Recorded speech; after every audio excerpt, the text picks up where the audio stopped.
રાજકોટમાં છેલ્લા ઘણા સમયથી દીપડાના આટાફેરા મારવાના સમાચાર મળી રહ્યા છે। ત્યારે મળતી માહિતી મુજબ કણકોટ ખાતે આવેલ કૃષ્ણનગરની સીમમાં ફરી દીપડાએ દેખાતા ભયનો માહોલ સર્જાયો હતો। સ્થાનિકોએ ફરી વન વિભાગને જાણ કરી, જે તકેદારીના ભાગરૂપે વન વિભાગે સ્મશાનની બહાર પાંજરું મૂક્યું। સ્થાનિકોના કહેવા મુજબ ગઈકાલે 4:30 વાગ્યાની આસપાસ સ્મશાન અંદર આવેલ ઝાડ પાસે દીપડો જોવા મળ્યો હતો। એક દિવસ પહેલા દીપડો મુંજકાના નર્સરીમાં દેખાયો, જ્યારે એક અઠવાડિયા પહેલા દીપડો વાગુદળ અને ખીરસરામાં પણ દેખાયો હોવાનો સ્થાનિકો દ્વારા દાવો કરવામાં આવ્યો હતો। હું કાલે 4:30 વાગે સણ નાખવા આવ્યો, એ દરમિયાન મેં દીપડો જોયો અહીંયા ઝાડ નીચે સૂતો હતો।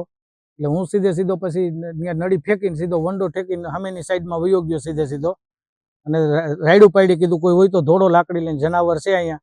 પછી હું બહાર નીકળી ગયો હતો અને ગામ લોકોને વન વિભાગને બધાને જાણ કરી દીધી। લોકો 20 મિનિટમાં બધા આવી ગયા, ગામ લોકો વન વિભાગ વાળા બધા આવી ગયા, પાંજરું મૂક્યું છે અને 7-8 દિવસ ત્યાં બધા આટા ફેરા કરે।